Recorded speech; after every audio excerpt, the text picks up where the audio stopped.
My husband handed me divorce papers, and my grandmother's funeral. Said he only married me because he thought she was rich.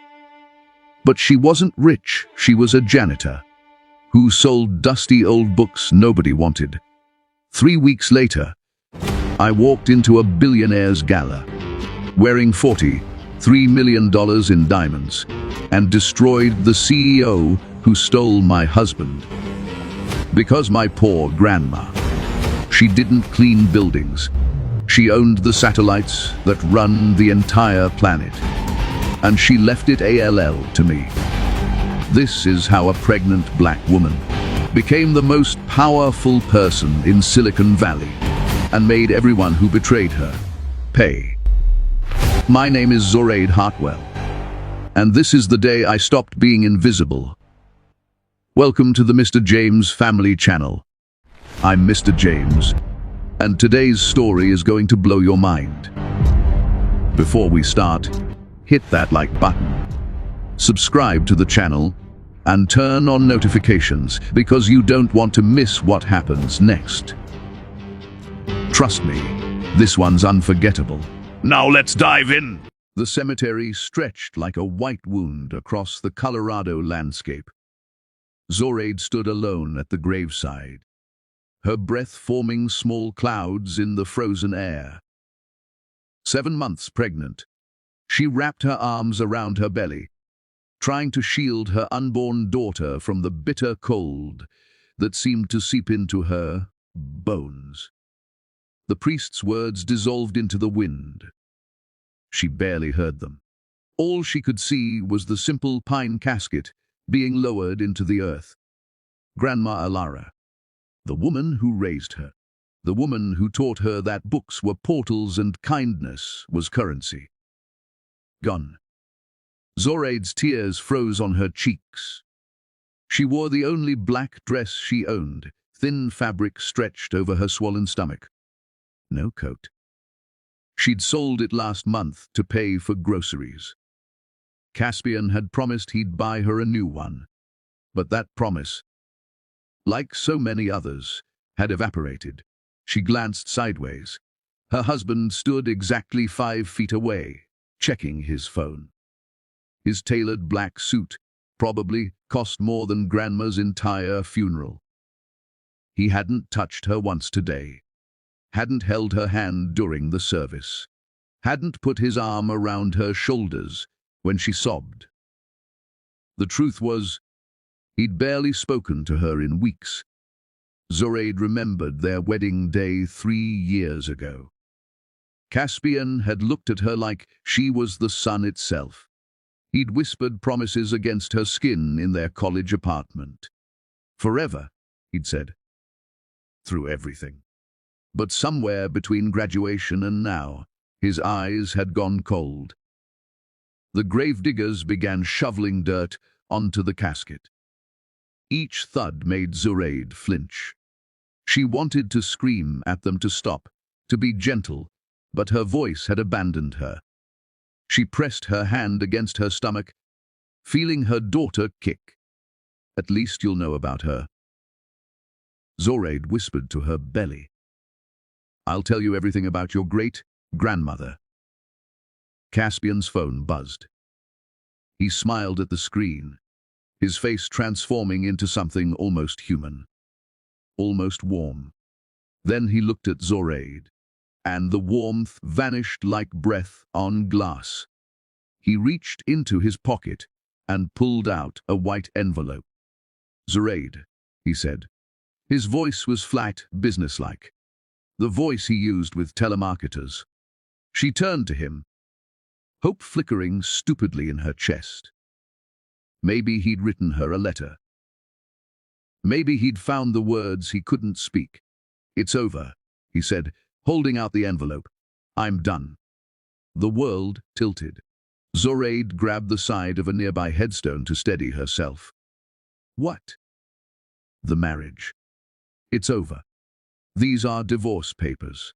My lawyer says you just need to sign them. The wind picked up, howling through the bare trees. Zoraide stared at her husband, searching his face for any trace of the man she'd loved.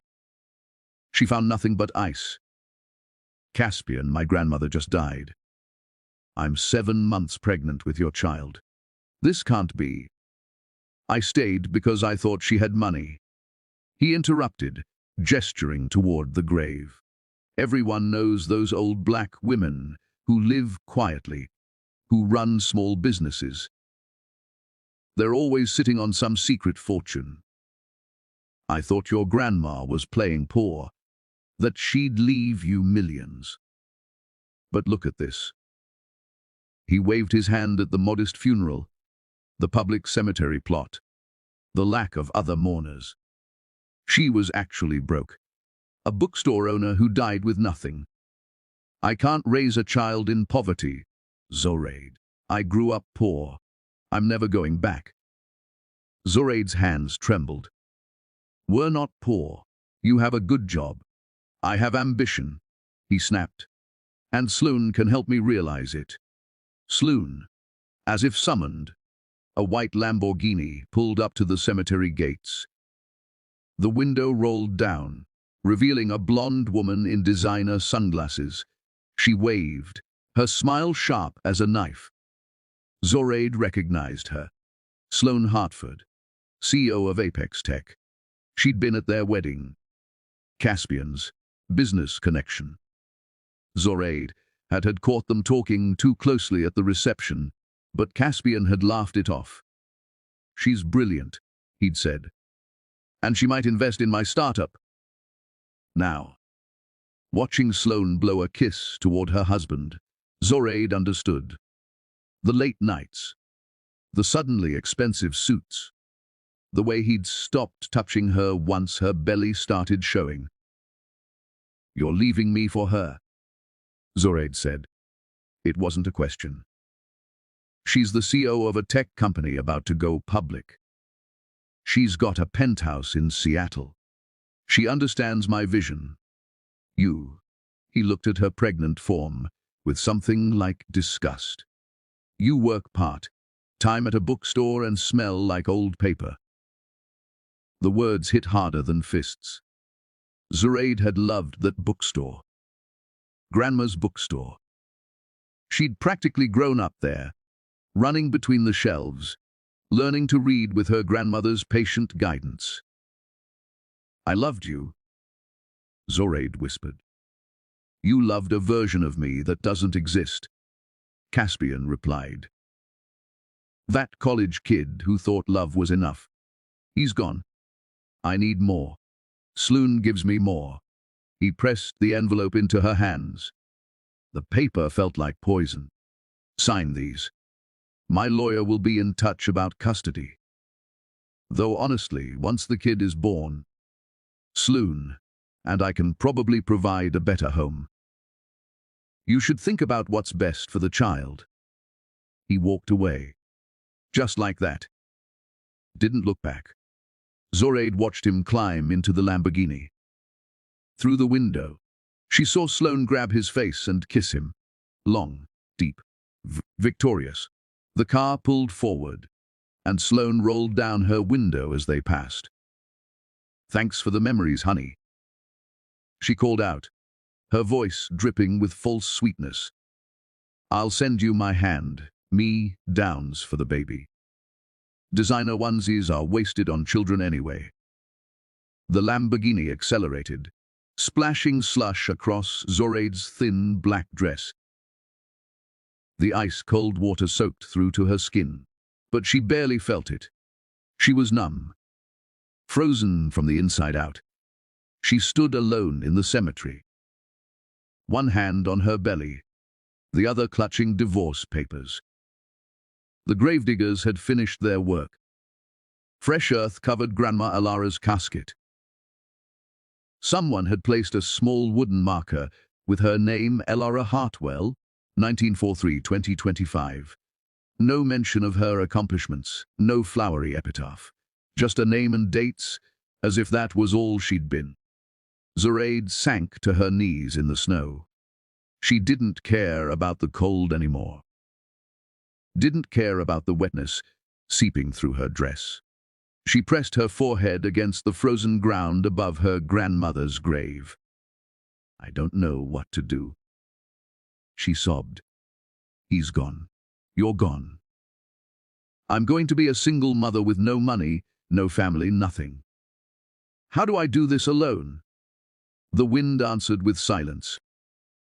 Zoraide stayed there until the cemetery caretaker gently touched her shoulder, telling her they were closing the gates.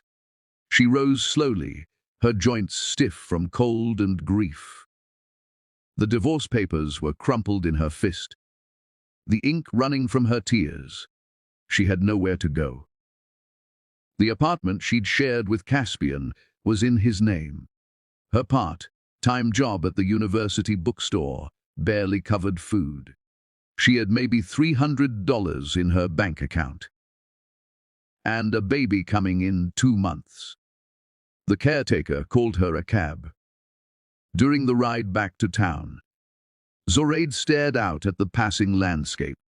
Everything looked dead, frozen, buried under snow that might never melt. Her phone buzzed. A text from Caspian's lawyer. "Please sign and return documents within 72 hours. Expedited divorce proceedings already filed. No contest recommended." Another buzz. From Caspian's mother, who'd never liked Zoraide. "I always knew you weren't good enough for my son. At least have the dignity to let him go without a fight." Zoraide turned off her phone. The cab dropped her at a cheap motel on the edge of Aspen. It was all she could afford. One night. She'd figure out tomorrow when tomorrow came. Inside the dingy room, she sat on the bed and finally opened the envelope Caspian had given her. The divorce papers were thorough. He wanted everything. The car they'd bought together. The furniture. Even the wedding gifts. He was offering her nothing. 0 alimony. 0 child support until paternity was officially established through legal channels. As if he didn't know the baby was his. There was a handwritten notepaper. Clipped to the back. "You were a mistake I made in college. Don't make this harder than it needs to be. You'll be happier with someone on your own level. Someone simple." Zoraide crumpled the note and threw it across the room. She lay back on the lumpy motel bed, her hand on her belly. The baby kicked, strong and insistent, alive. Real. Depending on her. "I'm sorry," Zoraide whispered to her daughter. "I'm so sorry you're going to be born into this mess. But I promise you, I promise, I will figure this out." Somehow, she closed her eyes, exhausted beyond measure. Sleep came in fragments, filled with nightmares of being buried alive in snow, of reaching for Caspian only to have him dissolve into smoke. She woke at dawn to her phone ringing. Unknown number. Ems Hartwell. A woman's voice, professional and crisp. "Yes. This is Margaret Chen from Pemberton and Associates. We're the law firm that handled your grandmother's estate. We need you to come to Savannah, Georgia. Immediately. There are matters that require your immediate attention." Zoraide sat up, confused. "Estate. My grandmother had nothing. We couldn't even afford a proper funeral." A pause on the other end. "Then, Ems Hartwell, I suggest you catch the next flight. Trust me when I say this cannot wait. We'll reimburse all travel expenses. First class." The line went dead. Zoraide stared at her phone, her heart pounding. First-class tickets. Reimbursement. What estate could Grandma Alara possibly have? She thought about the bookstore in Savannah, where her grandmother had lived alone for 40 years. A dusty, cramped space filled with books nobody bought anymore. Grandma had always said she stayed open for the love of it, not the money. But maybe there was something Zoraide didn't know. For the first time since the funeral, she felt something other than despair. She felt curious. The flight to Savannah felt like traveling to another world. Zoraide had never flown first class before. The leather seat was softer than any bed she'd slept in.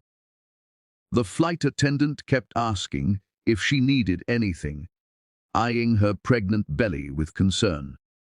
Zoraide declined everything. Her stomach was too knotted with questions to accept food. She kept thinking about Margaret Chen's voice on the phone. That certainty, that urgency, as if Grandma Elara had left behind something that mattered. But what? The taxi from the airport drove through Savannah's historic district, past elegant mansions, dripping with Spanish moss. Then the scenery changed. The houses grew smaller, shabbier. Paint peeled from shutters. Gardens turned wild. They pulled up to Grandma's bookstore, on a forgotten corner of the old quarter. The silent library. Read the faded sign above the door. Zoraide had always loved that name. Grandma said libraries should be sanctuaries, places where the noise of the world couldn't reach you.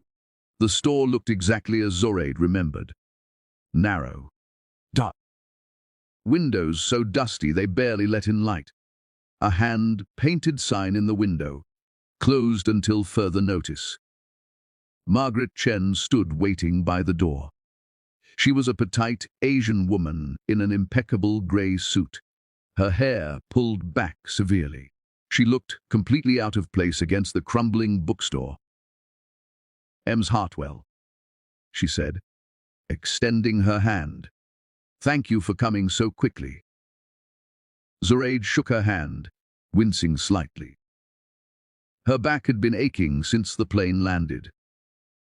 The baby was running out of room, pressing against her ribs. "I don't understand what I'm doing here," Zoraide said. "My grandmother owned a failing bookstore. There can't be much of an estate to settle."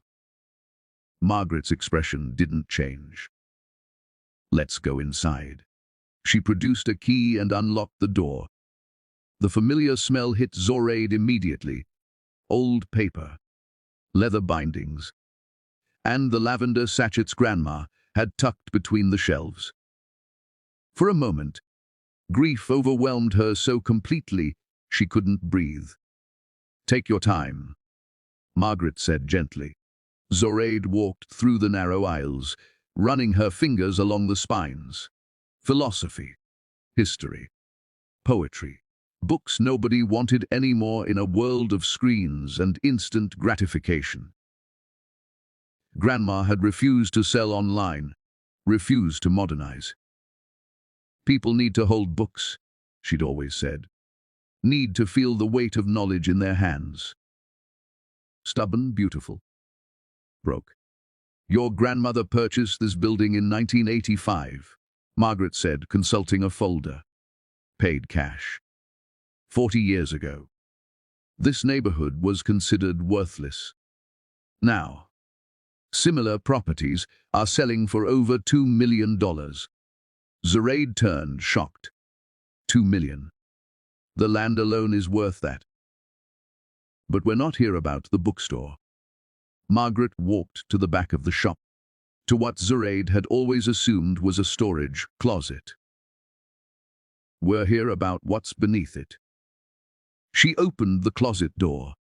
Inside, where Zoraide expected to see boxes and cleaning supplies, there was a staircase leading down into darkness. "I've been in this bookstore 100 times," Zoraide whispered. "That was always locked." "Your grandmother kept many things locked," Margaret replied. She flicked a switch, and lights hummed to life below. "Shall we?" The stairs were steep and narrow. Zoraide held the railing tightly, each step making her back scream in protest. At the bottom was a door, heavy, metal, with a biometric scanner. Margaret pulled out another key and a small envelope. Your grandmother left specific instructions. This door requires both a key and a fingerprint. Your fingerprint, Miss Hartwell. But how? She registered it years ago. When you were still a child. She brought you down here once, though I doubt you remember. You were very young. Zoraide's head spun. She had no memory of this place. No memory of any basement beneath the bookstore. Margaret took Zoraide's hand and pressed her index finger against the scanner. It beeped. Green light. The locks disengaged with a heavy thunk. The door swung open. Zoraide stepped inside and gasped. The room was enormous, stretching far beyond the footprint of the bookstore above. The walls were lined with servers, their lights blinking like distant stars. Multiple computer stations sat in a semicircle around a central desk. Screens displayed streams of code, satellite imagery, complex mathematical equations. It looked like mission control at NASA. What is this? Zoraide breathed. Margaret walked to the central desk and picked up a leather journal. Your grandmother's real work. The bookstore was a cover, Miss Hartwell. Alara Hartwell was one of the most brilliant mathematicians and computer scientists of her generation. She handed Zoraide the journal. The handwriting was instantly familiar, Grandma's elegant script. In the 1970s, your grandmother developed the foundational algorithms for satellite positioning systems. GPS, essentially. She never patented it under her own name. Instead, she created a shell corporation and licensed the technology. By 1985, she'd made her first 100 million. By 2000, she'd crossed into billions. Zoraide sank into the desk chair, unable to process what she was hearing. That's impossible. Grandma lived in a tiny apartment above the bookstore. She wore the same 5 dresses. She clipped coupons. She chose to live that way, Margaret said. She believed that wealth corrupted. That visibility made you a target. She wanted to work in peace, to think freely, without the burden of people, knowing who she was or what she'd accomplished. Zoraide opened the journal with trembling hands. Pages and pages of equations, notes, diagrams. And between them, pressed like flowers, were photographs. Zoraide as a baby, as a little girl, her college graduation, her wedding day. Grandma had been documenting her entire life. There was a letter tucked into the back of the journal, sealed in plastic to preserve it. Zoraide's name was written on the envelope in gold ink. She wanted you to read that here, Margaret said quietly. I'll give you privacy. She left, her heels clicking up the stairs. Zoraide broke the seal and unfolded the letter. Her grandmother's handwriting blurred through her tears before she even read a word. My dearest Zoraide, if you're reading this, I'm gone. I'm sorry I couldn't tell you the truth while I was alive. I'm sorry I let you think I was just a strange old woman who loved books more than money. The truth is, I was terrified. I watched my own mother destroyed by people who wanted her wealth. I saw my sister murdered for her inheritance. I learned early that money makes you prey, so I hid. I built my fortress in silence. I pretended to be poor, irrelevant, invisible. And in that invisibility, I built an empire.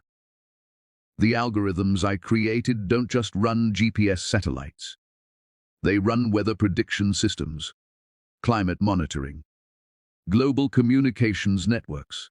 Almost every piece of technology that orbits our planet uses code I wrote.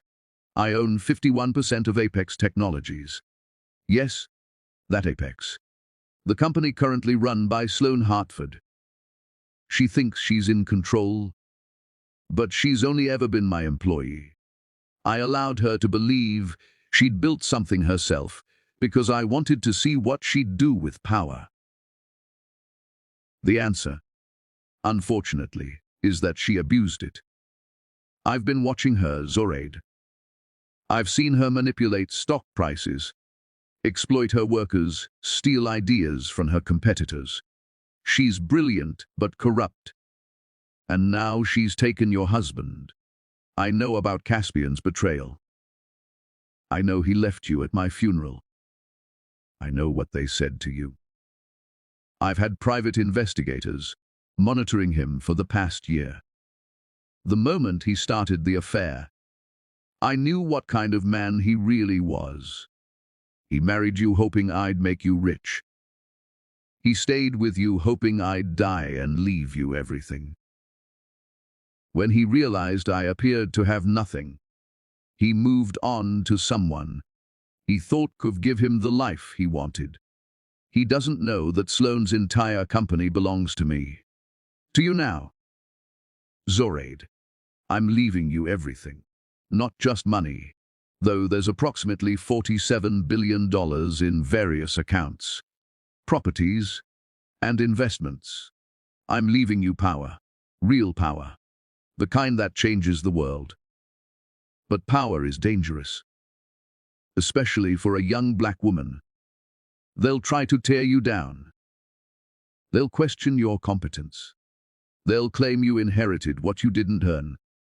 Let them talk. You are my granddaughter. You have my mind, my strength, my fire. You were reading calculus at age 9. You taught yourself 3 languages by 14. You could have been anything, but you chose literature because you loved it. That's integrity, baby. That's character. Now I need you to choose power. Not for revenge, though that will be sweet, but because women like us deserve to hold the keys to the kingdom. We deserve to sit at tables where we've always been excluded. Go to Seattle. Margaret will arrange everything. Walk into Apex Technologies and claim what's yours. And Zoraide, make them pay. Make them understand what it costs to underestimate a black woman from Savannah who was raised in a bookstore. I love you more than all the stars my satellites orbit. Forever yours, Grandma Elora. Zoraide read the letter 3 times, then a 4th. The words refused to feel real.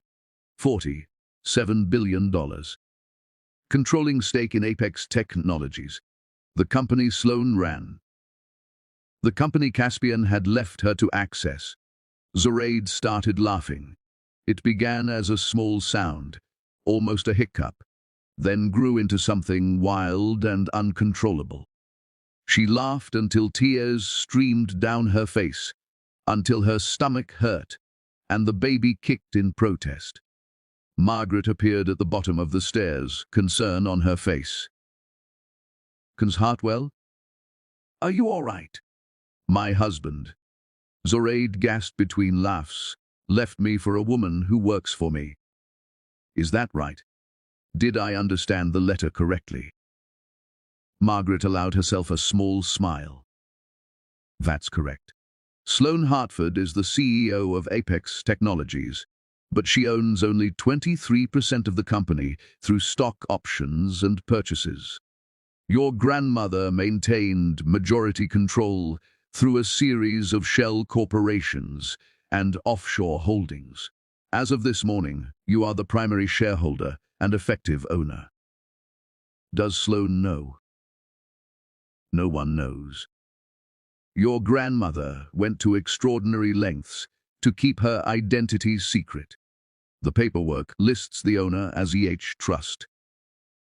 Sloane and her board believe it's some anonymous investment fund that doesn't interfere with operations. Zoraide stood, pressing her hands against her lower back. The baby was doing gymnastics, as if sensing her mother's excitement. What do I need to do? Margaret opened her folder. First, we need to get you to Seattle. The Apex Technologies IPO is scheduled for 3 weeks from today. There's a gala tomorrow night, a pre-IPO celebration. Your grandmothers will specifies that you should attend. Make your presence known. They'll recognize me. Caspian will be there? Exactly. Margaret's smile widened.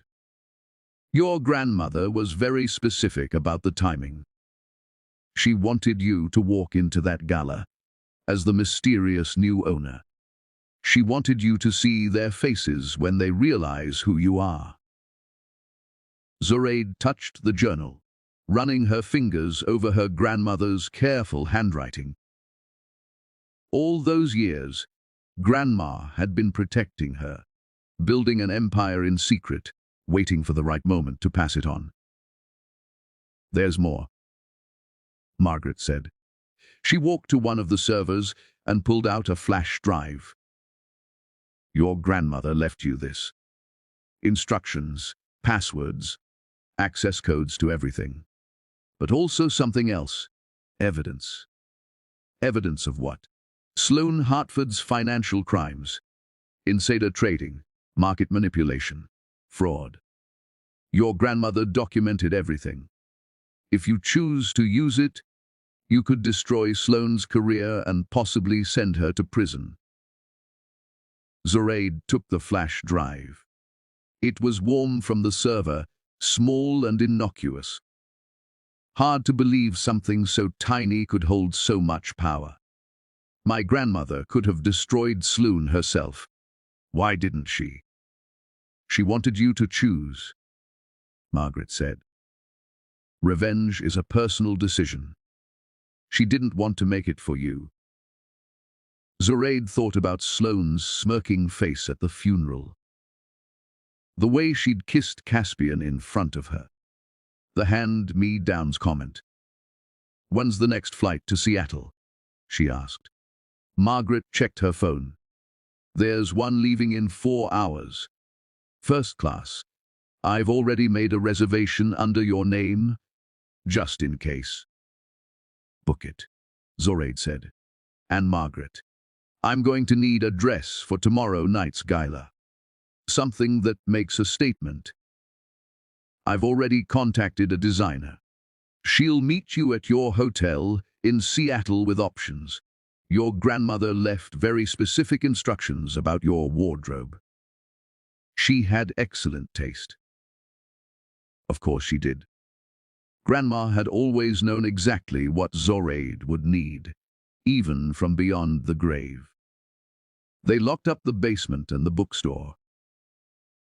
As Zoraide climbed into the waiting car, she looked back at the silent library one last time. It looked so ordinary from the outside, just a forgotten bookstore on a dying street. But beneath it was a command center that controlled satellites orbiting the Earth. Nothing was what it seemed.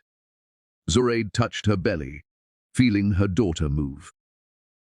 Your great-grandmother, she whispered, was the most extraordinary woman who ever lived. And she left us the tools to reshape the world. The baby kicked hard, as if in agreement. On the flight to Seattle, Zoraide couldn't sleep. She read through the files on the flash drive, her eyes widening with each new document. Grandma hadn't just been brilliant. She'd been strategic, methodical, thinking decades ahead. There were detailed dossiers on Sloane Hartford, Caspian, even Caspian's mother. Grandma had known everything, had watched everyone, had protected Zoraide from the shadows. One file was labeled Open Last. Zoraide hesitated, then clicked it. It was a video. Grandma Alara appeared on screen, looking exactly as Zoraide remembered her. Grey hair in a neat bun, reading glasses on a chain. That warm smile that could melt the coldest heart. Hello, my sweet girl, Grandma said. If you're watching this, you've already read my letter. You know the truth now. I wish I could be there to see your face when you walk into that gala. I wish I could see Caspian realize what he's lost, what he threw away. But, Zoraide, I need you to promise me something. Don't let revenge consume you. Use this power to build something beautiful. Yes, make them pay for their cruelty. They deserve that. But don't let their smallness make you small. You're carrying my great-granddaughter. She's going to be born into a world where she owns satellites, where her mother controls billions. Teach her what I taught you, that true wealth isn't money. It's integrity. It's using your mind to make the world better. Make me proud, baby. I know you will. I've always known. The video ended. Zoraide wiped her eyes and closed the laptop. Outside the plane window, clouds stretched endlessly, lit by moonlight. Somewhere up above those clouds were satellites running on her grandmother's code. Watching the earth, connecting people, making the impossible possible. All built by a black woman everyone thought was just a bookstore owner. The plane began its descent into Seattle. Zoraide's new life was waiting below, glittering with possibility and danger. She was ready for both. The hotel suite overlooking Elliott Bay was larger than any apartment Zoraide had ever lived in. Floor-to-ceiling windows framed the Seattle skyline, the Space Needle piercing the gray sky like a promise. Margaret had checked her in under a false name. Ms. Hartwell would remain invisible for just a few more hours. Zoraide stood at the window, her hand pressed against the cold glass. Somewhere in this city, Caspian was probably getting ready for tonight's gala. Probably admiring himself in a mirror, checking his perfectly styled hair, adjusting his tie. Thinking he'd finally made it. He had no idea what was coming. A knock at the door pulled her from her thoughts. Margaret entered with a tall black woman whose presence filled the room like music. She had to be in her 60s, but she moved with the grace of a dancer. Her silver hair was styled in intricate braids, wrapped into a crown. She wore a deep purple suit that looked like it cost more than a car. Zoraide Hartwell, the woman said, her voice rich and warm. I've been waiting 30 years to meet you. Zoraide blinked in confusion. I'm sorry. Have we? No, baby. But I knew your grandmother. My name is Josephine Reeves. Back in 1975. Alara and I were the only two black women in our MIT engineering program. Everyone expected us to fail. We both graduated top of our class. She smiled, but there was sadness in it. I went into aerospace, made good money, had a good career. Alara went into hiding and changed the world. I always wondered which of us chose right. She set down several garment bags on the couch. Alara contacted me 6 months ago.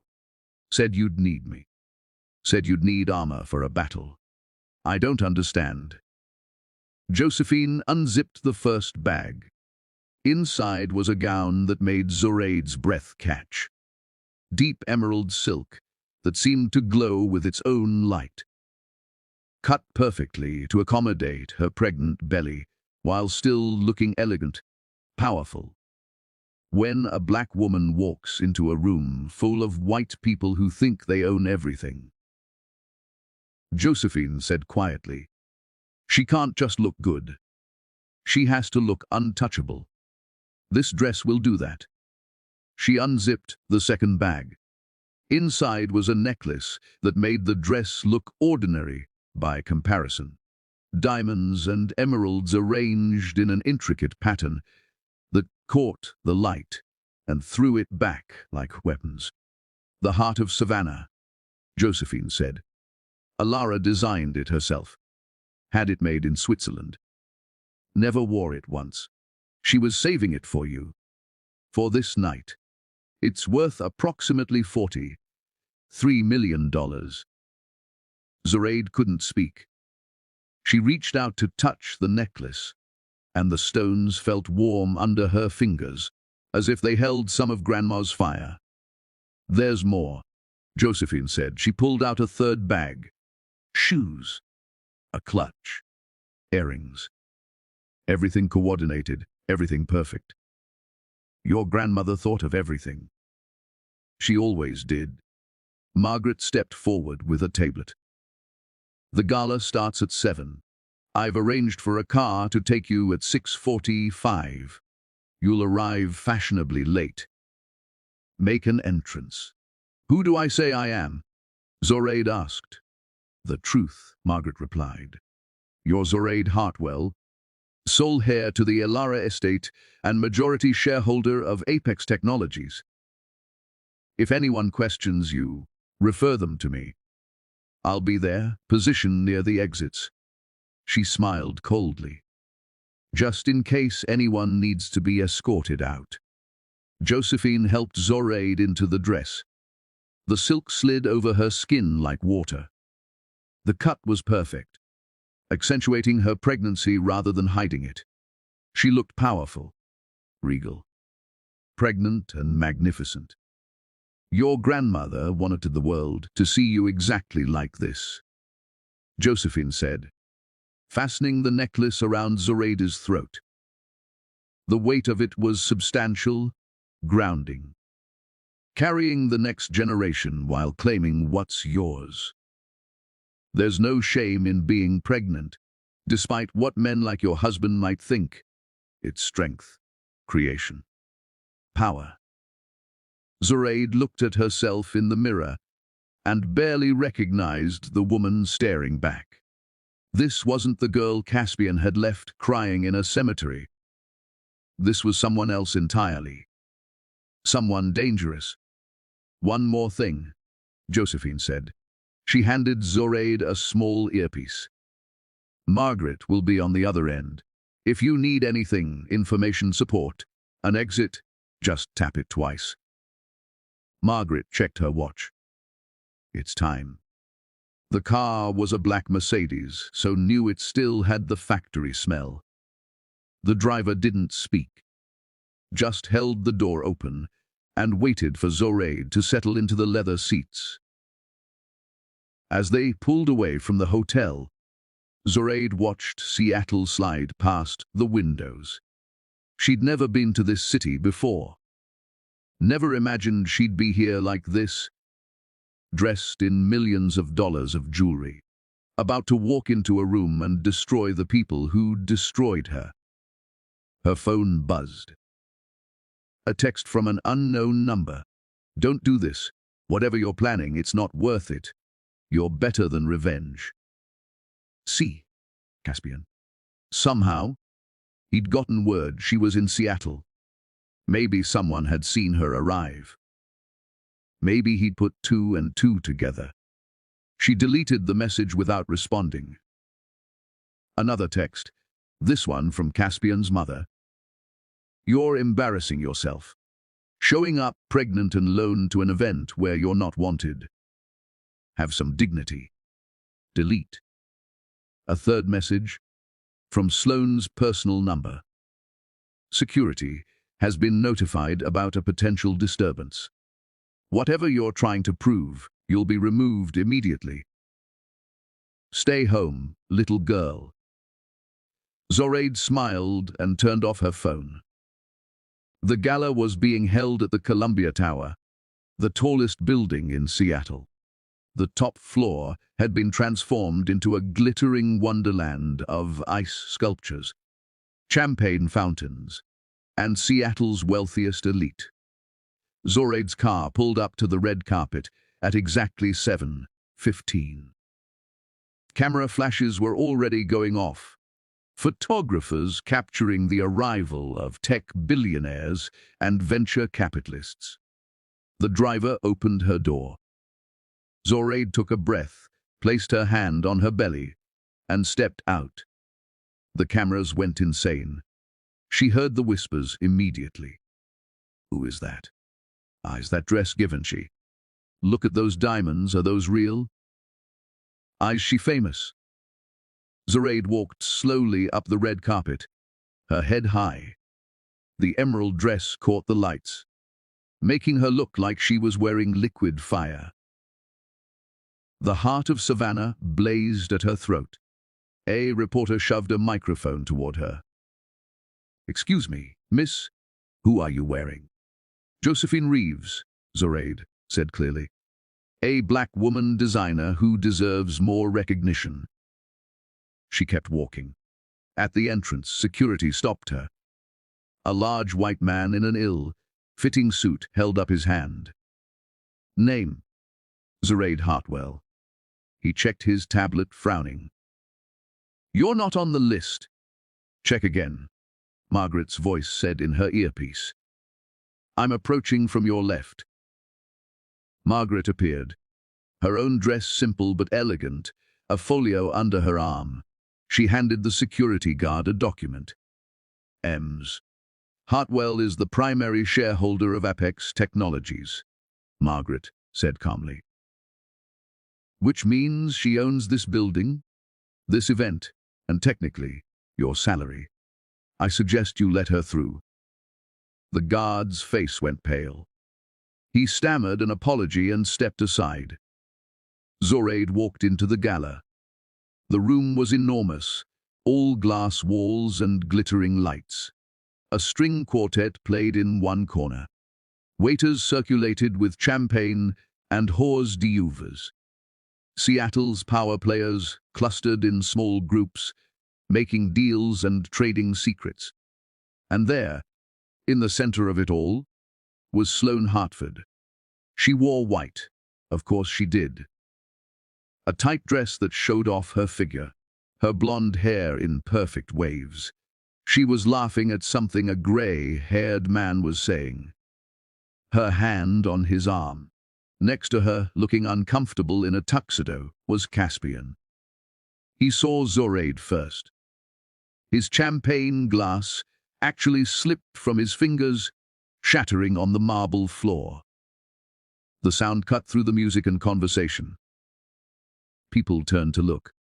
Sloane followed his gaze. Her laugh died on her lips. For a long moment, nobody moved. The room held its breath. Then Zoraide smiled. Not a friendly smile. A smile that showed teeth. She walked toward them, each step deliberate.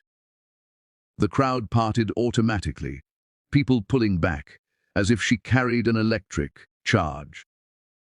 The diamonds at her throat caught the light with each movement, throwing rainbow prisms across the walls. "Caspian," she said when she reached him. Her voice was steady. "Come, you look well. Marriage to Sloane must agree with you." "Oh wait, you're not married yet, are you?" "The divorce papers haven't been finalized." "Which means you're still my husband." His mouth opened and closed. No sound came out. Sloane recovered first. She stepped forward, her eyes narrow with fury. "What are you doing here?" "Security." "I wouldn't," Zoraide said softly. "You might not like what happens when they try to remove the person who actually owns this company." "What are you talking about?" Sloane's voice was shrill now. People were definitely watching. Phones were coming out. "You're nobody. A pregnant bookstore clerk who couldn't keep her husband interested. Is that what Caspian told you?" Zoraide turned to her husband. Ex-husband, whatever he was now. "Did you tell her about my grandmother? About how you stayed with me hoping she'd die rich?" Caspian's face was red. "Zoraide, please. You're making a scene." "I'm making a scene." Zoraide laughed, and it echoed through the suddenly quiet room. "You left me at my grandmother's funeral. You splashed slush on me from your mistress's car, and I'm making a scene. A man in an expensive suit approached. He was older, maybe 60, with silver hair and cold eyes. Ems Hartford, is there a problem? Should I call security? Yes, Sloane snapped. This woman is Zoraide Hartwell. Margaret interrupted, appearing at Zoraide's elbow. She handed the man a document. Majority shareholder and effective owner of Apex Technologies. And you are. The man's face went slack. Richard Pembroke. I'm on the board of directors. Not for much longer, Margaret said pleasantly. Ems, Hartwell is planning significant restructuring. I assume you'll receive notification in the morning. Richard looked at the document, then at Zoraide, then at Sloane. Is this true? Sloane grabbed the paper from his hands. Her eyes scanned it rapidly, her face going from red to white to green. This is impossible. The majority shareholder is EH Trust. Some anonymous. Alara Hartwell Trust, Zoraide said. My grandmother. She founded this company 40 years ago. She held 51% ownership through various shell corporations. As of her death 3 weeks ago, that ownership transferred to me. I have the documentation, the lawyers, everything. The room exploded with noise. Everyone was talking at once. Phones were definitely out now, people frantically texting and calling. Sloane's hands were shaking. You're lying. This is some kind of scam. The IPO is scheduled for 3 weeks from now. Zoraide continued, her voice cutting through the chaos. But it won't happen. I'm pulling Apex from the public offering. We'll remain private. Under my control. You can't do that! Sloane shrieked. I've worked for 10 years to build this company. You worked for 10 years managing my grandmother's company. Zoraide corrected. You were an employee. A well-paid one, but still just an employee. And now you're fired. Sloane lunged forward, but Margaret stepped between them. I wouldn't, Miss Hartford.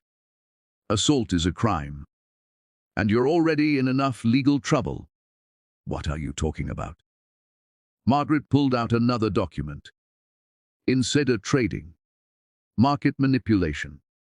Securities fraud. Ms. Hartwell's grandmother documented every illegal transaction you've made over the past 5 years. The SEC will receive this evidence tomorrow morning. Unless, of course, you'd like to resign quietly. Sign over your shares. Disappear. Sloane looked like she might vomit. This is blackmail. This is justice, Zoraide said. You can't steal from people for years and expect no consequences. You can't take other people's husbands and expect no consequences. She turned to Caspian, who looked like he wanted to melt into the floor. Did she tell you she owns Apex? Did she promise you'd be rich when the company went public? He didn't answer. Didn't need to. His face said everything. She doesn't own anything, Zoraide said. She never did. And now she never will. Which means you left me for nothing. Absolutely nothing. I hope it was worth it. Caspian reached for her arm. Zoraide, please. I made a mistake. I didn't know. You didn't know I was rich, Zoraide finished. That's what you mean. You didn't know my grandmother was a billionaire. You thought she was poor, so you left me. But if you'd known, you would have stayed. Because you never loved me. You loved what you thought I could give you. That's not true. Don't lie, Zoraide said quietly. Not now. You don't get to lie to me anymore. She turned to address the room. Everyone was staring at her, transfixed. My name is Zoraide Hartwell. she said, her voice clear and strong. I am the granddaughter of Elara Hartwell, one of the greatest minds in computational mathematics. I am 7 months pregnant. I am recently divorced. And as of today, I control a company worth $37 billion. If that makes you uncomfortable, I suggest you examine why. Silence. Then, from somewhere in the back of the room, someone started clapping. Slowly at first, then faster. Others joined in. Not everyone. Some people looked furious, shocked, confused. But enough. A woman pushed through the crowd. She was young, maybe 30, with dark skin and natural hair pulled into a high puff. She wore a simple black dress and a lanyard that identified her as press. Ms. Hartwell, she said, holding up her phone to record. Keisha Williams, Seattle Tech Review. Can you comment on what your plans are for Apex Technologies? Will there be layoffs? Restructuring? Zoraide looked at the young woman and saw something in her eyes. Recognition. Understanding. This was a black woman journalist in a room full of white tech billionaires. She knew what it meant to fight for space. My plans, Zoraide said slowly, here to make Apex Technologies a company that reflects the future, not the past. That means diversity in leadership, fair wages for all employees, ethical practices in every department. My grandmother built this company on innovation. I intend to rebuild it on integrity. More clapping. Louder this time. Sloane made a choking sound and fled toward the exit. Caspian started to follow her, then stopped, looking back at Zoraide with something like longing. Go, Zoraide said. She's all you have now. He left. Zoraide stood in the center of the room, surrounded by cameras and curious faces and the wreckage of two people's ambitions. She felt her daughter kick, hard and insistent against her ribs. Not bad for a bookstore clerk.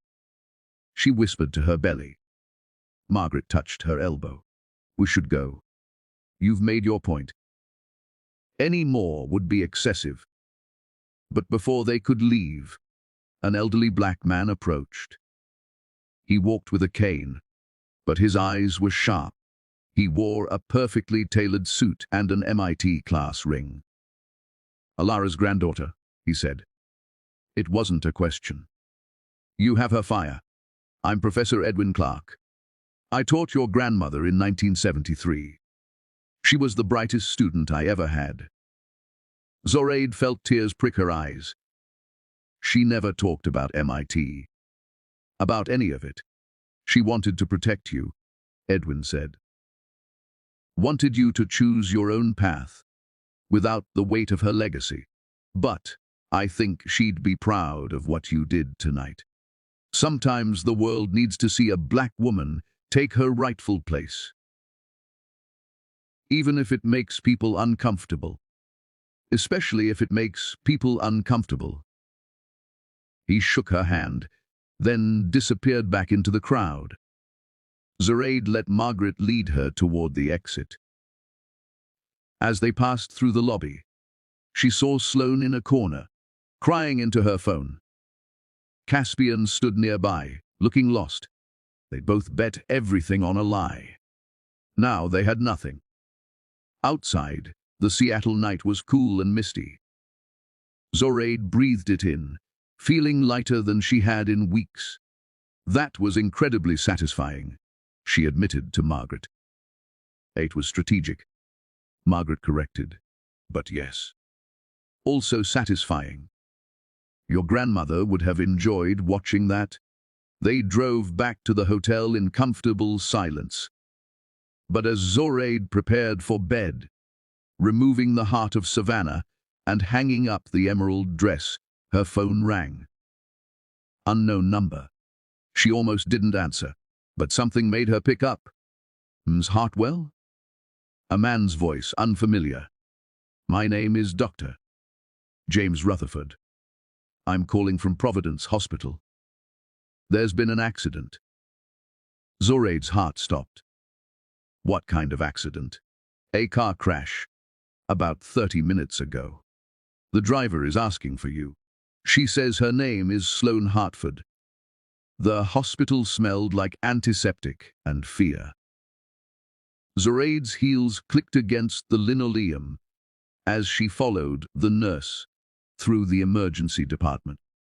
Margaret walked beside her, tablet in hand, already pulling up information. Why would Sloane ask for me? Zoraide whispered. I don't know, Margaret replied. But we're about to find out. They stopped outside a private room. Through the small window, Zoraide could see Sloane in the bed, her face bruised and swollen. Her left arm was in a cast, bandages wrapped around her head. Caspian sat in a chair beside her, his own face cut and bleeding. He looked up as the door opened, his expression cycling through shock, shame, and something that might have been relief. You came, he said. The hospital called. Zoraide stayed near the door, her hand protectively over her belly. What happened? Why left the gala, Caspian said quietly. Sloane was driving. She was upset, crying, not paying attention. We ran a red light. A truck hit us on the passenger side. He gestured to his injuries. Minor. Superficial. But Sloane looked worse, much worse. Why am I here? Zoraide asked, looking at Sloane. Sloane's eyes fluttered open. Even battered and broken, there was still defiance in them. But also something else. Something that looked like desperation. Because I'm dying, Sloane said. Her voice was rough, damaged. Doctors won't say it, but I can feel it. Internal bleeding they can't stop. Organs shutting down. I have maybe a few hours. Sloane, don't. Caspian started, but she cut him off with a sharp gesture. Let me talk. She coughed, and blood flecked her lips. A nurse rushed forward with tissues, but Sloane waved her away. I need to tell her, before it's too late. Zoraide moved closer, despite every instinct telling her to leave. Tell me what? The truth. Sloane's eyes found Zoraide's. About your grandmother. About Apex. About everything. Margaret stepped forward. Ms. Hartford, you should rest.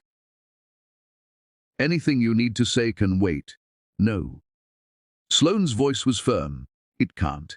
Zoraide, your grandmother didn't just own Apex Technologies. She created it as a test. For me. For you. For everyone who thought they could cheat their way to power. Zoraide pulled up a chair, her curiosity overriding her anger. What are you talking about? Sloane coughed again, harder this time. When she spoke, her words came in gasps. 20 years ago, I was a grad student at Stanford, brilliant but broke. Your grandmother approached me with an offer. She'd fund my research, help me build a company, if I agreed to her terms. What terms? That I'd never know who she really was. That she'd remain silent partner. That I'd run the company ethically or face consequences. Sloane's laugh was bitter. I agreed. Of course I agreed. I was 25 and ambitious. I thought I could do both, take her money and do whatever I wanted. But you didn't, Zoraide said. No. I got greedy, started cutting corners, manipulating stock prices, using inside information to make trades. Your grandmother warned me, sent anonymous letters, gave me chances to change. I ignored them all. Margaret's fingers were flying across her tablet. This aligns with the documents we found. Alara sent Sloane 12 warnings over the past 5 years. 12 chances to be better. Sloane whispered. I wasted everyone. And then you showed up tonight and I realized she'd been planning this all along. She'd been waiting for the moment when I'd taken someone else's husband, when I'd proven just how corrupt I really was. And then she let her granddaughter destroy me. Zoraide felt cold. My grandmother set this up. All of it. Not the affair, Sloane said quickly. That was my choice, my stupidity. But she knew it would happen. Knew I'd eventually show my true colors. She was patient. Brilliant. She built a 30-year trap and I walked right into it. Caspian stood abruptly. This is insane. You're saying Zoraide's grandmother manipulated everything. That's true, Margaret said, looking at her tablet. I'm reading through files I didn't have access to before. Alara left a sealed document for after the gala. It's extraordinary. She predicted almost everything that's happened, including the possibility that Mims, Hartford might have a crisis of conscience. I'm dying, Sloane said. That tends to clarify things. A doctor entered, concern on his face. Ms. Hartford, you need to rest. Your blood pressure is... I'm not finished. Sloane's hand shot out, grabbing Zoraide's wrist with surprising strength. There's more. Something your grandmother wanted you to know, but couldn't tell you herself. What? Your grandmother had a daughter. Your mother. She died when you were 2 years old. Car accident, the official story said. Zoraide felt the room tilt. I know. Grandma raised me after. It wasn't an accident. Sloane's grip tightened. Your mother was murdered by a man named Victor Ashford. He found out about your grandmother's wealth, thought he could extort her. When your mother refused to help him, he killed her and made it look like drunk driving. The words didn't make sense. Couldn't make sense. Zoraide pulled her hand away, stumbling backward. No, that's not Grandma would have told me. She was protecting you, Margaret said softly. She was reading from her tablet, tears in her eyes. Victor Ashford. There's a file here. Your grandmother spent 15 years tracking him down. He died in 2015. Prison fight. He was serving time for manslaughter, a different victim. Ella made sure he was never released. Zoraide couldn't breathe. The room was too small, too hot. Her mother's face swam in her memory. Vague impressions of warmth and laughter and perfume. She'd been so young when it happened. Grandma had told her it was an accident, a tragedy, nothing more. But it had been murder. Why are you telling me this? Zoraide demanded, turning on Sloane. Why now? Because your grandmother wanted you to understand something. Sloane's voice was fading, each word an effort. Power attracts predators. Money makes you a target. Your mother died because someone thought they could use her to get to Elara's wealth. And Elara spent the rest of her life making sure you'd be strong enough to survive what your mother couldn't. Strong enough, Zoraide repeated numbly. Everything she did, the secrecy, the disguise of poverty, the way she raised you to be independent, it was all preparation. For this moment, when you'd inherit everything and have to defend it against people who want to take it from you. A monitor started beeping rapidly. The doctor pushed past Zoraide. Everyone out. Now. Zoraide started. Ms. Hartwell, please. The doctor's voice was urgent. She needs emergency surgery. You need to leave. Margaret took Zoraide's arm, guiding her toward the door. But Sloane's voice stopped them. Zoraide. She was barely audible now. For Caspian. For everything. Your grandmother was right about me. I was corrupt. Selfish. But you're better than that. Don't let revenge make you like me. Then nurses were flooding the room. Machines were being wheeled in, and Zoraide was being pushed into the hallway. She stood outside the closed door, trembling. Caspian emerged a moment later, looking lost. Did you know? Zoraide asked him. About my mother? No, I swear. Sloane never. He ran his hands through his hair. I don't know what to believe anymore. Believe this, Zoraide said, her voice hard. You chose her. You chose wrong. And now you get to live with that choice. Don't ever contact me again. She walked away, Margaret following. They made it to the elevator before Zoraide's knees gave out. Margaret caught her, supporting her weight. I need to see the files, Zoraide said. Everything about my mother. Everything Grandma knew. Not tonight, Margaret said gently. Tonight you need to rest. For the baby. As if summoned by the words, pain lanced through Zoraide's stomach, sharp. Sudden, she gasped, doubling over. Zoraide, something's wrong. Another pain, worse than the first. The baby. Margaret's eyes widened. She hit the elevator button frantically, then the emergency call button. I need a doctor. She's pregnant and in distress. Everything happened very fast after that. A wheelchair appeared. Zoraide was rushed to the maternity ward. Monitors were attached. A young doctor with kind eyes examined her while asking rapid-fire questions. How far along are you? 30 weeks. Any complications during pregnancy? No, I've been healthy, everything's been fine.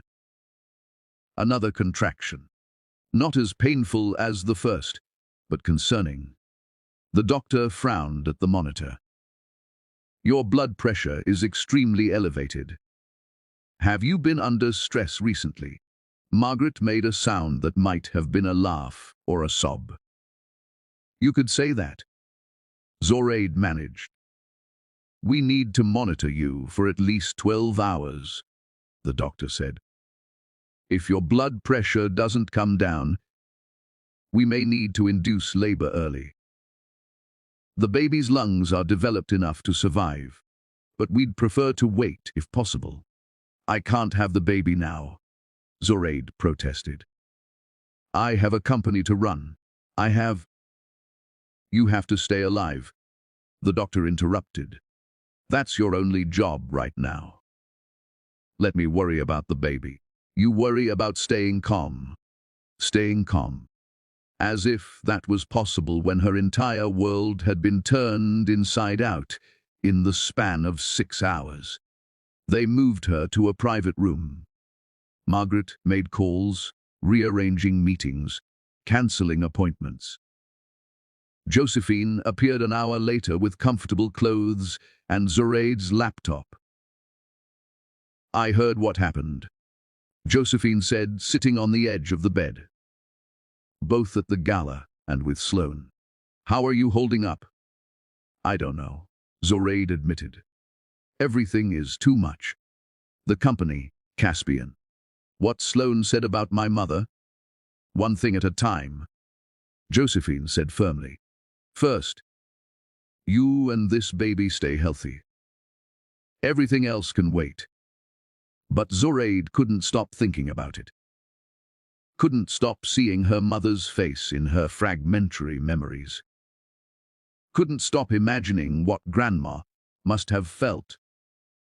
Losing her daughter to violence while protecting her granddaughter from the truth. Around midnight, Margaret returned from making calls. She looked exhausted. Sloane's out of surgery, she reported. Critical but stable. The doctors think she'll survive. Zoraide didn't know how to feel about that. Relief. Disappointment. Nothing. There's more, Margaret continued. News of tonight's gala has gone viral. Video of your confrontation with Sloane has been viewed over 10 million times. The tech world is in chaos. Apex's board is demanding an emergency meeting. Investors are panicking. Let them panic, Zoraide said. There's also this. Margaret held up her tablet. Keisha Williams, that journalist from the gala, published an article 2 hours ago. It's quite favorable to you.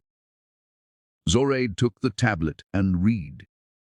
The Hidden Heir, How a Pregnant Black Woman Shook Silicon Valley to its Core.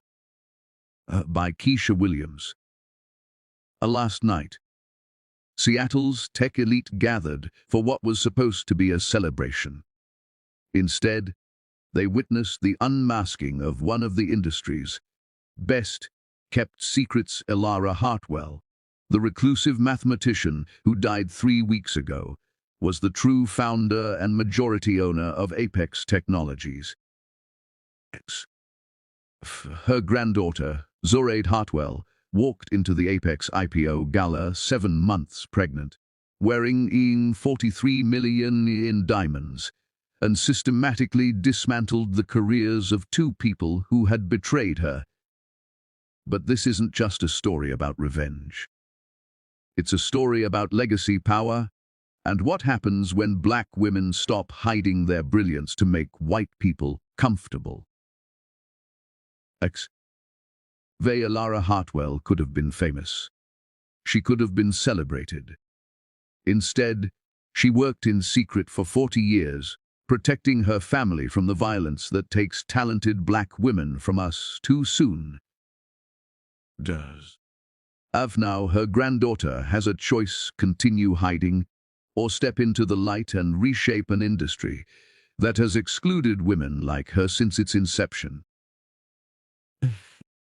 Based on what I witnessed last night, I think we all know which path Zoraide Hartwell will choose. Zoraide set down the tablet, emotion thick in her throat. She understands. The article's been shared 500,000 times, Margaret said. You're a symbol now, whether you wanted to be or not. A knock at the door interrupted them. A nurse poked her head in. Mems Hartwell. There's someone here to see you. Says his name is Dr. Marcus Chen. He claims he worked with your grandmother. Zoraide and Margaret exchanged glances. Send him in, Zoraide said. The man who entered was Asian, probably in his 70s, with grey hair and wire-rimmed glasses. He carried himself with the careful dignity of someone who'd spent a lifetime proving his intelligence to people who underestimated him. Emma's Hartwell, he said, bowing slightly. I apologize for the intrusion at such a late hour. I'm Marcus Chen. I was your grandmother's research partner for 23 years. Zoraide sat up straighter. Research partner.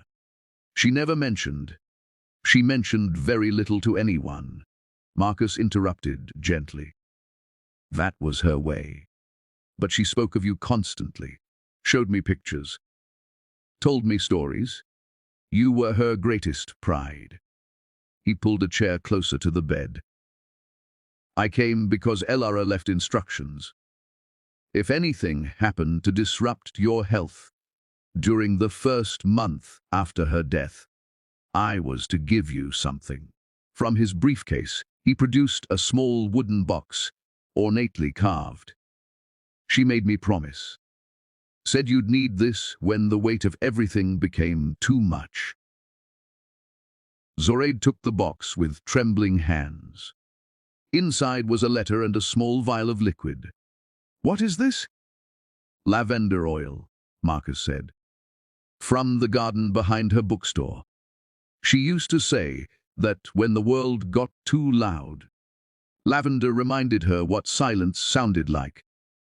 The letter will explain the rest. He stood to leave, then paused. Your grandmother was the most brilliant person I ever knew. But more than that, she was kind. She used her genius to help people, not hurt them. I hope you'll do the same." After he left, Zoraide opened the letter. Grandma's handwriting blurred through her tears. "My dearest Zoraide, if Marcus has given you this letter, it means the pressure has become too much. It means you're in the hospital, or you're struggling with all I've left you. I'm sorry, baby. I know this is heavy. Heavier than any 25-year-old should have to carry, especially while pregnant. But I also know you're strong enough. You survived losing your mother. You survived a loveless marriage. You'll survive this too. The lavender is from your mother's favorite part of the garden. She used to sit there for hours, reading and dreaming. I've kept it growing all these years because it felt like keeping a piece of her alive.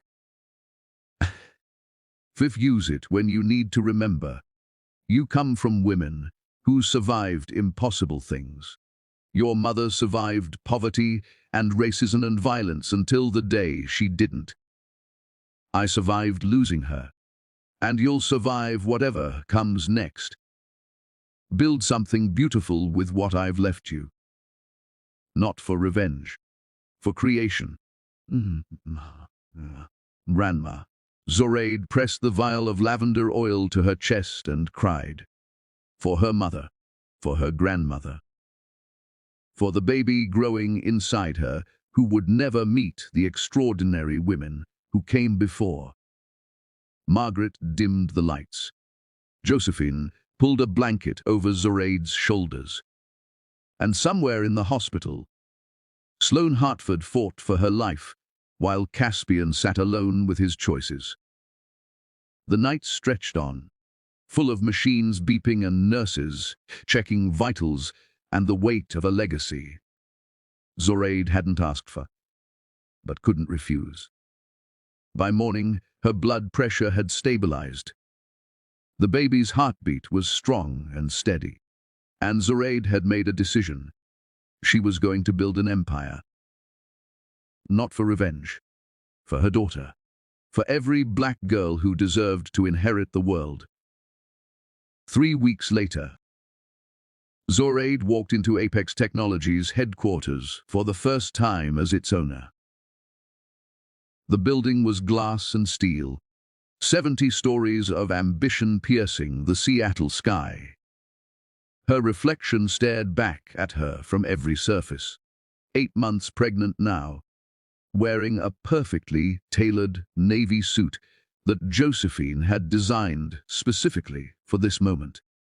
Margaret walked beside her, carrying files that would dismantle careers.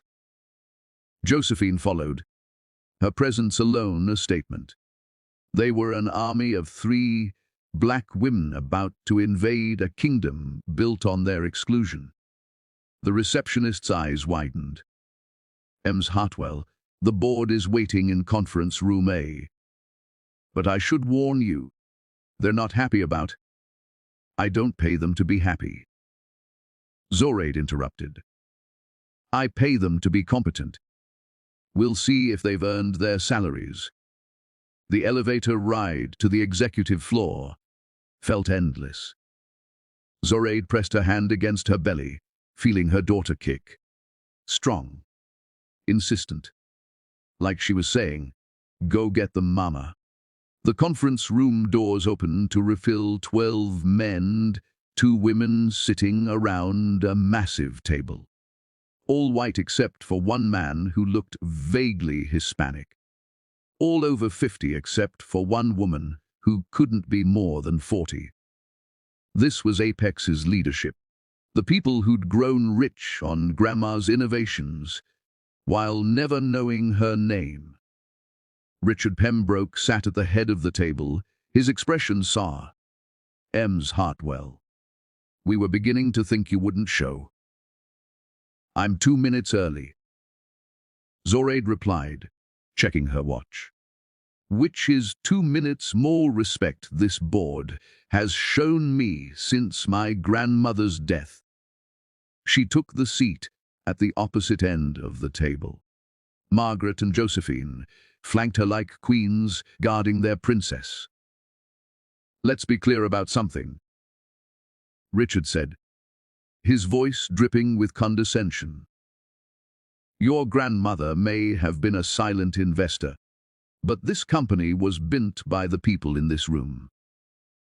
We've made Apex what it is today. We're not going to let some girl with an inheritance destroy decades of work." Zoraide smiled. "Girl, I'm a woman. A pregnant woman who owns 51% of your company. But please, continue explaining my irrelevance. It's entertaining."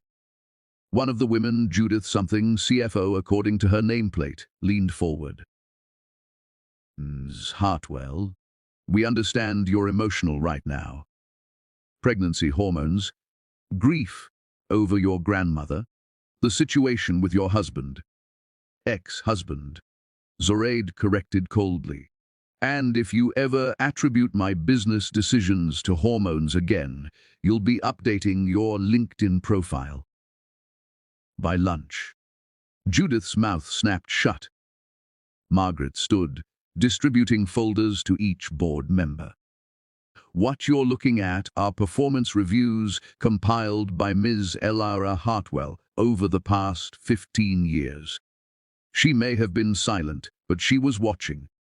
Every decision, every quarterly report, every ethics violation you thought she wouldn't notice."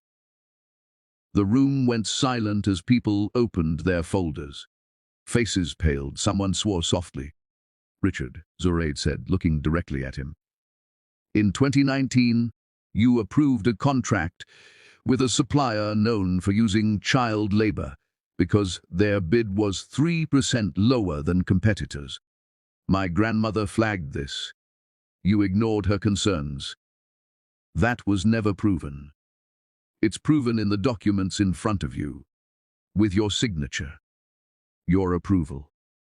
Zoraide turned to another man, David Chen. "You've been sexually harassing your assistant for 2 years. She's filed 4 complaints with HR. All mysteriously disappeared. My grandmother kept copies." David's face turned purple. "This is a witch hunt." "No," Josephine said, speaking for the first time. Her voice was quiet but carried weight. "This is accountability. Something you've avoided because you thought no one was watching."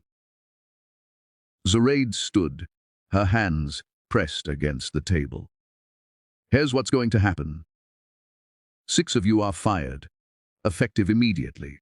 Security is waiting outside to escort you from the building. You'll receive severance packages and non-disclosure agreements. Sign them, and this stays quiet. Fight them, and every piece of evidence in those folders goes public." "You can't do this!" Richard shouted. Standing so quickly his chair fell backward. "I can do whatever I want," Zoraide replied. "I own this company. You work for me, worked for me." Past tense. The doors opened. Security guards entered, professional and efficient. They stood behind 6 specific chairs, the 6 board members whose folders were thickest with evidence. Richard looked around wildly, searching for allies. But the remaining board members wouldn't meet his eyes. They were too busy calculating their own survival. "This is illegal!" Richard tried one last time.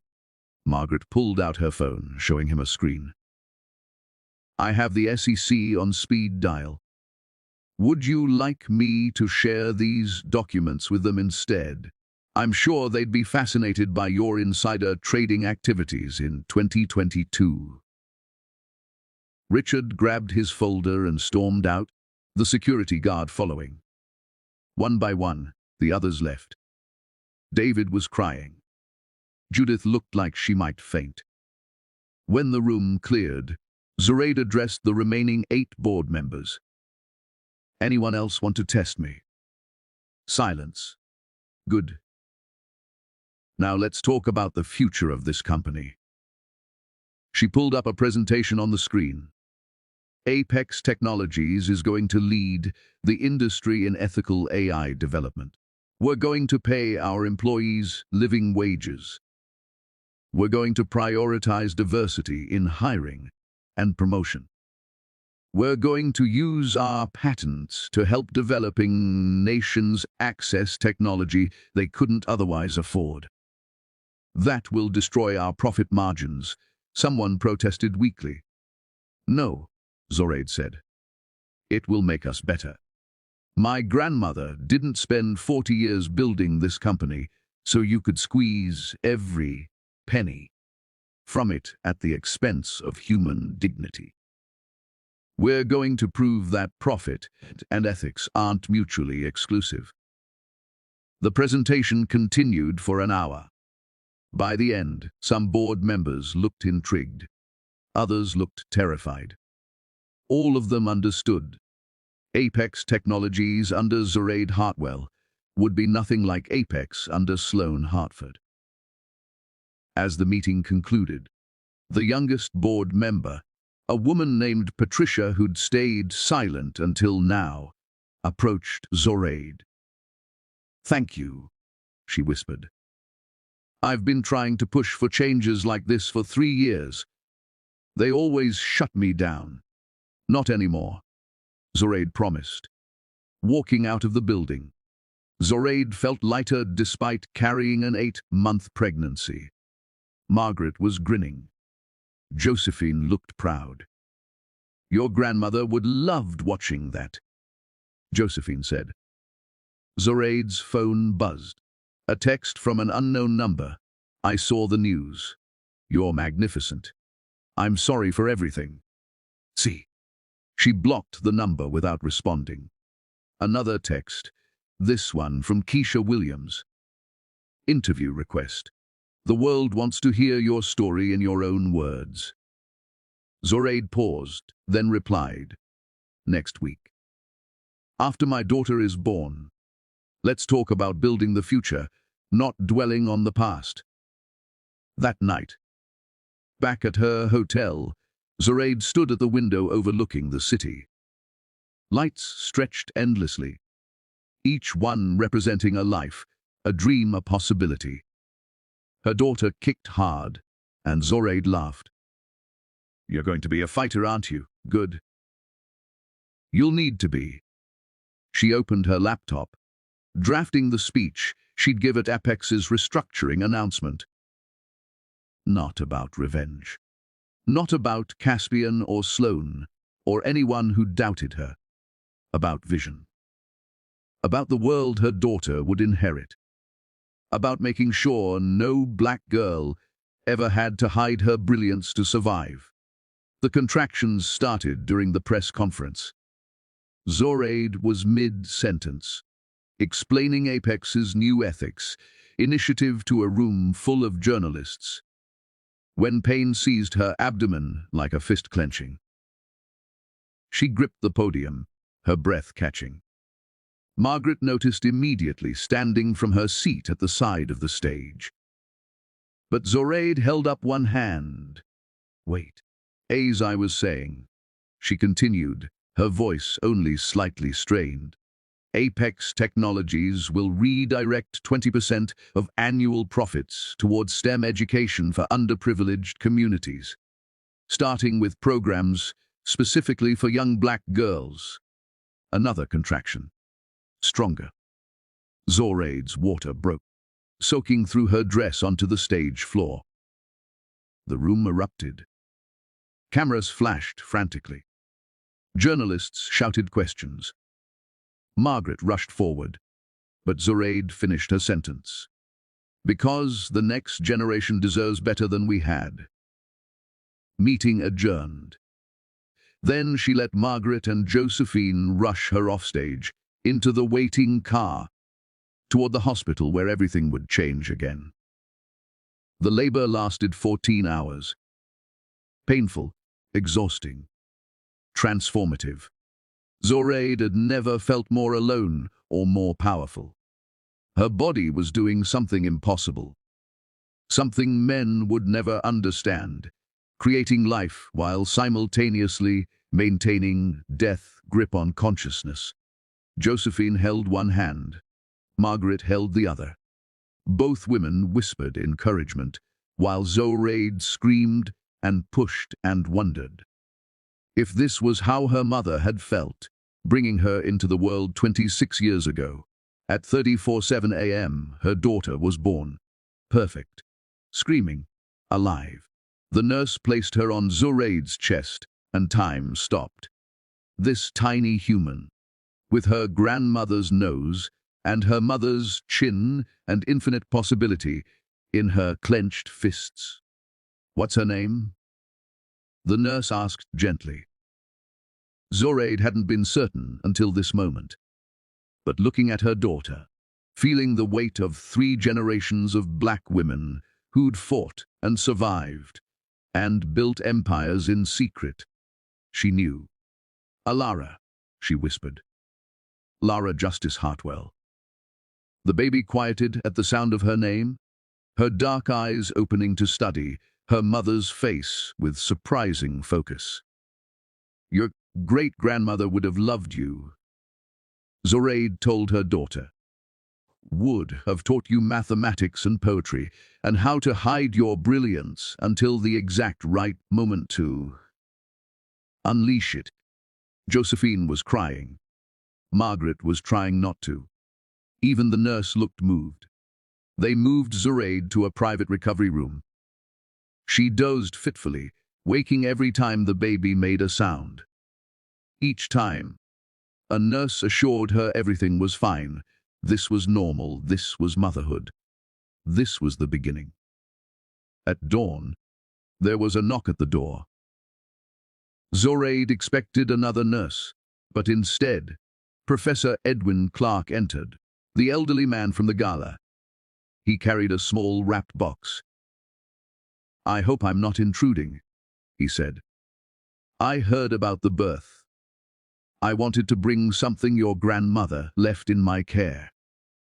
He handed her the box. Inside was a first-edition copy of Wrinkle in Time by Madeleine L. Ingle, signed by the author. A note was tucked inside. "For Zoraide's daughter, whoever she becomes, may she always know that the universe is hers to explore. Alara. She gave this to me 6 months ago." Edwin explained. "Said she had a feeling that you'd have a girl, that the world would need her." Zoraide held the book to her chest, overwhelmed.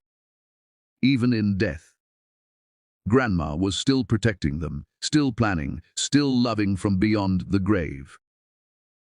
"Thank you," she managed. Edwin smiled and left quietly. The day passed in a blur of feedings and visitors, and phone calls from lawyers, updating her on Apex business. The company's stock had soared after news of her press conference and her dramatic exit into labor. Social media was calling her everything from the most powerful woman in tech to the Black Queen we've been waiting for. Zoraide ignored it all. Right now, the only power that mattered was the tiny human sleeping in her arms. But at 8 p.m., there was another knock. This time, the visitor made Zoraide's blood run cold. Caspian stood in the doorway, holding flowers. He looked terrible, thinner than she remembered. Dark circles under his eyes, expensive suit hanging loose on his frame. "What are you doing here?" Zoraide demanded. "I heard about the baby, about Alara." His voice cracked on their daughter's name. "Please, Zoraide, let me see her. Just once. Get out. She's my daughter too." "No." Zoraide's voice was ice. "You gave up that right when you left me at my grandmother's funeral, when you chose Sloane and her money over your family." "I made a mistake," Caspian pleaded, stepping into the room. The biggest mistake of my life. But I'm still her father. Legally, I have rights. Margaret appeared behind him like an avenging angel, 2 security guards flanking her. Actually, you don't. Hartwell filed paperwork terminating your parental rights yesterday. You signed away custody in the divorce agreement. Remember, in exchange for walking away with no debt. Caspian's face went white. That's not... I didn't understand what I was signing. You signed it in front of 3 lawyers. Margaret continued coolly. All of whom will testify that you understood perfectly. You chose a quick, clean divorce over your daughter. That's on you? Zoraide, please. Caspian was crying now, ugly, desperate sobs. Don't do this. I love you. I love her. I can change. You don't love me, Zoraide said quietly. You love what I have now. You love that I'm powerful and rich. But you didn't love me when I was poor and pregnant and grieving. That's not love, Caspian. That's opportunism. She pressed the nurse call button. Within seconds, medical staff flooded the room. This man is disturbing my patient, the head nurse said firmly. Security, please remove him. Caspian struggled briefly, then gave up. As the guards escorted him out, he looked back one last time. I'll fight this. I'll sue for custody. You can't keep my daughter from me. Watch me, Zoraide replied. After he left, she held Elara closer, breathing in that newborn smell, milk and hope and infinite possibility. Your father is weak, she whispered to her sleeping daughter. But you won't be. You come from strong women, warriors, builders, queens who wore disguises and conquered the world in silence. The night deepened. Zoraide dozed with Elara on her chest, both of them safe and warm and together. She dreamed of her grandmother, of her mother, of all the black women throughout history who'd survived impossible things so their daughters could thrive. When she woke at midnight for a feeding, her phone was exploding with notifications. Keisha Williams had published another article, this one about Zoraide giving birth hours after restructuring a Fortune 500 company. The headline read, "She didn't choose between career and motherhood. She conquered both in one day." Zoraide smiled and turned off her phone. Let the world talk. Let them analyze and debate and theorize about what she meant, what she represented. Right now, she was just a mother feeding her daughter at midnight, planning the empire they'd build together. Tomorrow, she'd change the world. Tonight, she'd changed a diaper. Both were revolutionary acts. 6 months later, Zoraide stood in the Smithsonian Museum of American History, holding Elara on her hip. The baby was fascinated by the lights, her chubby hands reaching for everything, gurgling with delight. They stood before a new exhibit. Hidden Figures of the Digital Age, the Elara Hartwell story. Grandma's face smiled from the wall, a photograph Zoraide had never seen before, taken in 1974 at MIT. Young, brilliant, beautiful. Her grandmother at 25, the same age Zoraide was now. The resemblance was stunning. That's your great-grandmother, Zoraide whispered to Elara. She changed the world and never asked for credit. She built empires in shadows so you could stand in the light. The exhibit detailed everything: the algorithms, the patents, the silent fortune built on genius and patience. Visitors walked through slowly, reading about the black woman who'd coded the stars while the world thought she just sold books. Margaret approached with champagne, sparkling cider for Zoraide, who was still nursing. The curator says this is their most visited exhibit in 5 years. People are flying in from around the world to see it. Grandma would hate the attention, Zoraide said, smiling through tears, maybe. But she'd love what you've done with it. In 6 months, Zoraide had transformed Apex Technologies completely. 40% of leadership was now women. 60% were people of color.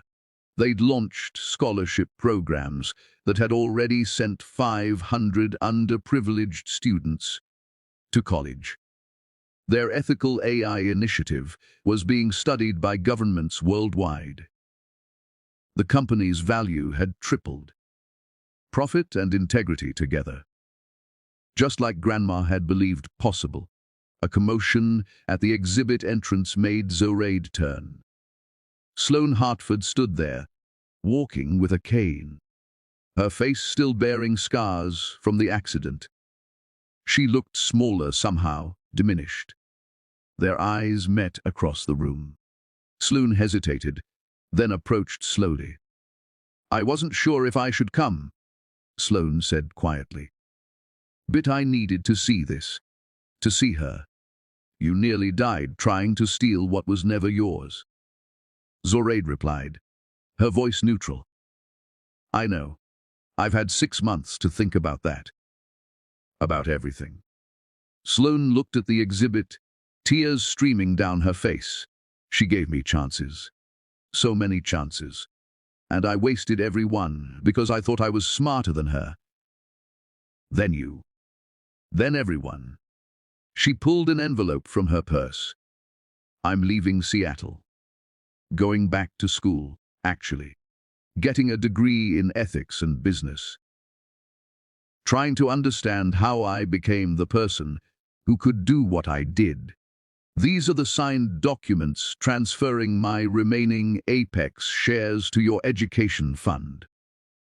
All of them. Zoraide took the envelope, surprised. "Why?" "Because your grandmother taught me something. Even in death, that real power isn't about taking. It's about building. And I built nothing. I just stole and called it success." Sloane looked at baby Elara, her expression etching. "Teach her better than I was taught. Teach her that brilliance without integrity is just clever cruelty." She turned to leave, then paused. "I wrote to Caspian.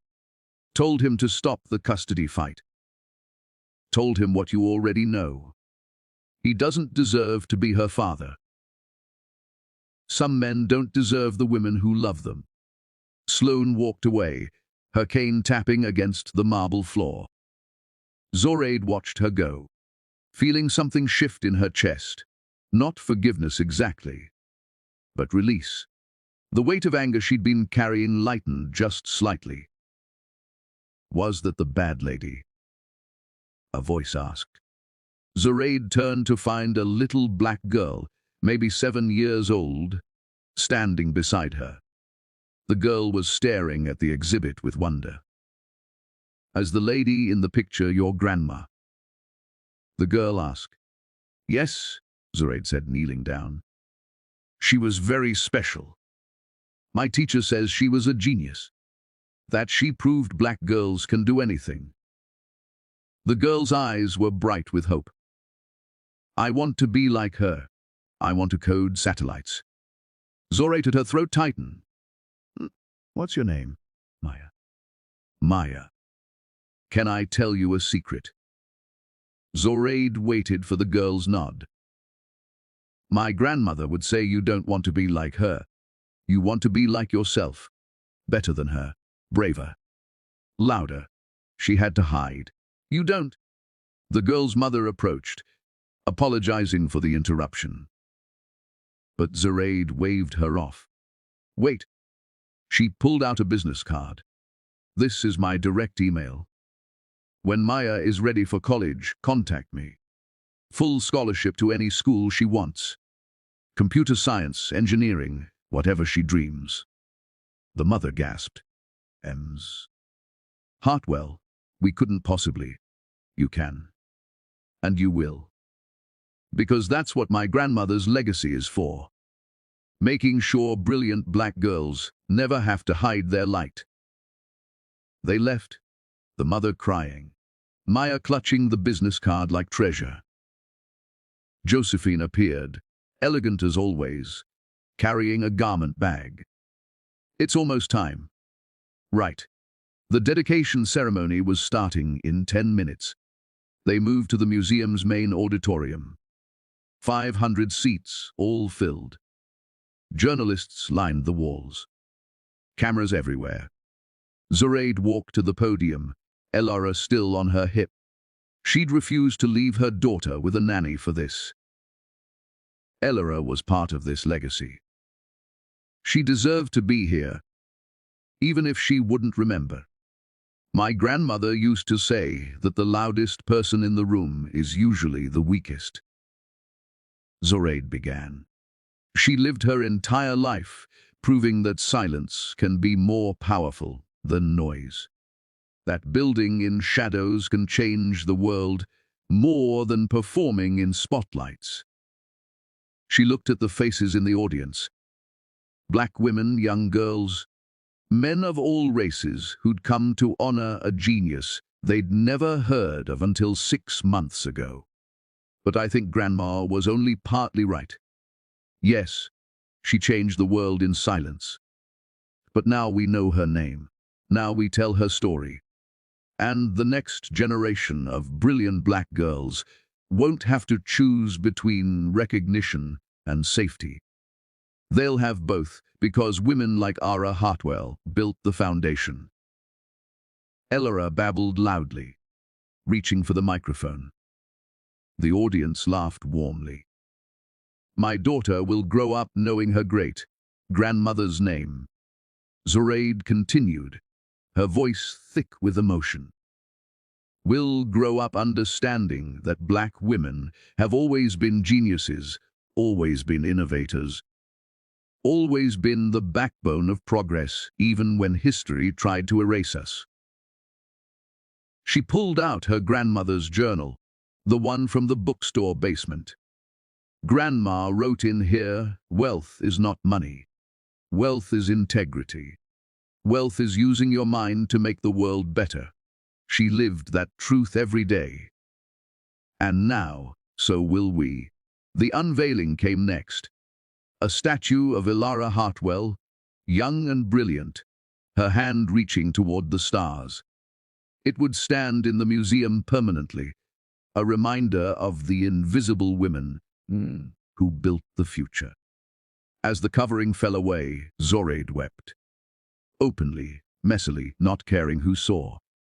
Because there was her grandmother, immortalized in bronze, no longer hidden, no longer silent. Finally seen, the audience rose in a standing ovation. Elara clapped her tiny hands, delighted by the noise. After the ceremony, Zoraide returned to her hotel. Tomorrow, she'd fly back to Seattle, back to running Apex, back to building the future her grandmother had envisioned. But tonight, she sat on the balcony with Elara, watching the stars emerge. Your great-grandmother coded those satellites up there, she told her daughter. Made sure that anywhere in the world, people could find their way home. That's what legacy is, baby girl. Not the money, not the power, but the paths you create for others to follow. Elara yawned and snuggled into her mother's chest. Zoraide's phone buzzed. A text from Keisha Williams. Beautiful speech. The world is watching. But more importantly, little black girls everywhere are dreaming bigger tonight because of you. And suddenly Zoraide understood what Grandma had been trying to teach her all along. Power wasn't about revenge. Wasn't about proving people wrong. It was about building a world where the next Elara Hartwell didn't have to hide. where brilliant black women could be loud, visible, celebrated, and safe. That was the real revolution. "We did it, Grandma," Zoraide whispered to the stars. "We're finally free." The wind carried her words into the night, towards satellites built on her grandmother's genius, connecting the world in ways most people would never understand. And somewhere, in whatever realm exists beyond this one, Elara Hartwell smiled. Her granddaughter had learned the most important lesson, that true wealth is measured not in dollars, but in the doors you open for those who come after. The story of the silent queens had ended. The era of loud, proud, brilliant black women had just begun. TTND.